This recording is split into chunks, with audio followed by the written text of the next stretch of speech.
Je m'appelle Madame Kowalski et je suis professeure de latin au Collège Benne. Et voici mon collègue Monsieur Siléchampem qui lui aussi enseigne le latin ainsi que le grec ancien.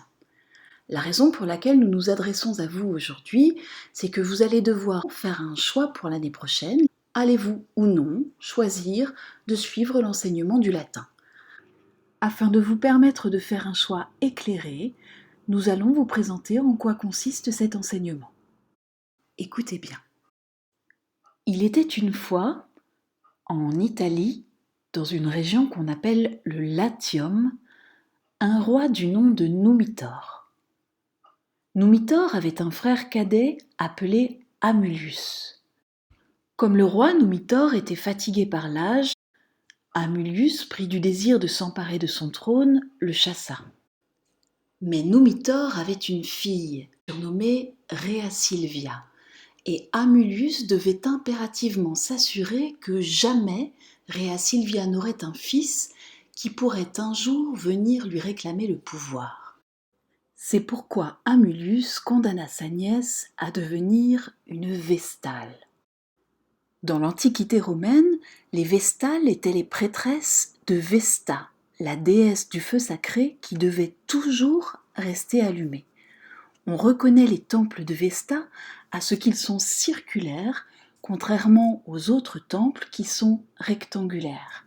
Les Vestales avaient cette particularité qu'elles devaient rester pures et vierges, c'est-à-dire ne pas avoir de relations sexuelles, et si elles violaient ce serment sacré, elles étaient enterrées vivantes jusqu'à la mort.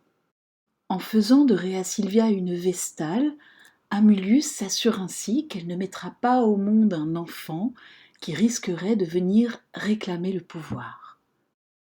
Cependant, bientôt, on s'aperçut que la taille de la prêtresse s'élargissait et que son ventre s'arrondissait. Elle méritait donc la mort puisqu'elle portait un enfant. Mais Rhea Silvia se défend. C'est un dieu et non un homme qui est à l'origine de son état. Et ce dieu, c'est Mars, le belliqueux, le dieu de la guerre. Amulius fait aussitôt emprisonner sa nièce. Mais que faire de l'enfant? Ou plutôt des enfants, car la prêtresse donne naissance à des jumeaux. Le tyran Amulius ordonne d'exposer les nourrissons, c'est-à-dire de les confier aux dieux. Non loin de là coule le Tibre, fleuve majestueux.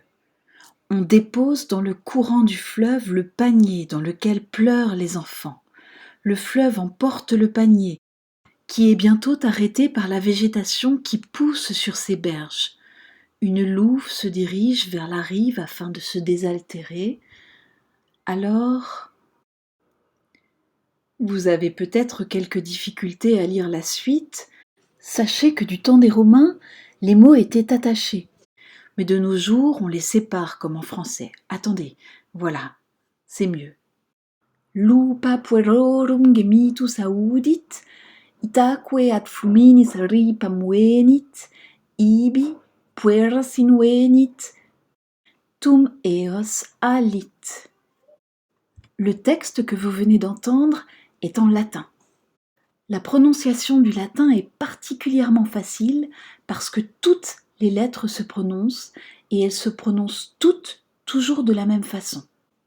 C se prononce que comme dans kaki, S toujours s comme dans issu, G toujours g comme dans gare, V toujours w comme dans kiwi, J toujours y comme dans voyage, E toujours et comme dans éléphant, et U toujours ou comme dans loup. Revenons à notre histoire.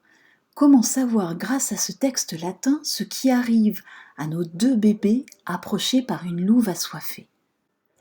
Observons les mots transparents et faisons des hypothèses de lecture. La suite de l'histoire commence à s'éclairer. Une louve a entendu des gémissements, elle s'est approchée de la rive du fleuve, elle a trouvé les enfants et elle les a nourris. Voyons maintenant avec ces trois phrases quelles sont les principales caractéristiques de la langue latine. Vous avez peut-être remarqué que le mot louve, d'une phrase à l'autre, n'a pas la même terminaison. En effet, en latin, ce n'est pas l'ordre des mots, comme en français, qui indique leur fonction, mais leur terminaison. C'est ce qu'on appelle les déclinaisons. Ainsi, lorsqu'un mot s'achève par la terminaison us ou a, je sais que le mot est sujet. Dans la phrase lupa puerumalit, c'est la louve qui fait l'action de nourrir l'enfant. Mais lorsqu'un mot se termine par m, alors il n'est pas sujet, il est COD. Comme dans la phrase lupa puerum alit, qui la louve nourrit-elle? C'est l'enfant. Et avant de pouvoir traduire ces 3 phrases, il nous faut observer les verbes. En latin, les verbes se trouvent très souvent à la fin de la phrase. C'est la terminaison des verbes qui indique à quelle personne ils sont conjugués. Le T indique la 3e personne du singulier, comme de nombreux verbes en français. Et le NT rappelle le ENT français, marque de la 3e personne du pluriel. Traduisons ensemble la première phrase. Romulus lupam vocat. Le verbe vocat, situé en fin de phrase et signifiant appeler de la voix, ce mot à donner vocal en français, est conjugué à la 3e personne du singulier, je le reconnais à la lettre finale T.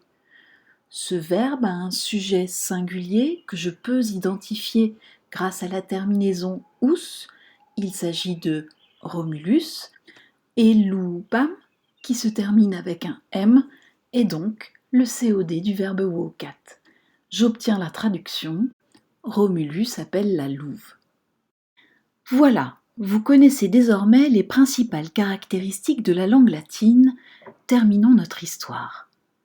Peu après, Faustulus, berger du roi, recueille les 2 enfants qu'il trouve près du fleuve et les confie à son épouse. Devenus grands et vigoureux, Romulus et Rémus vengent leur grand-père, puis ils veulent fonder leur propre ville au bord du Tibre, à l'endroit même où le fleuve les avait rejetés et où ils avaient été miraculeusement sauvés par la louve. Ils demandent aux dieux de leur donner un présage pour indiquer lequel d'entre eux serait le fondateur. Les 2 frères observent le ciel.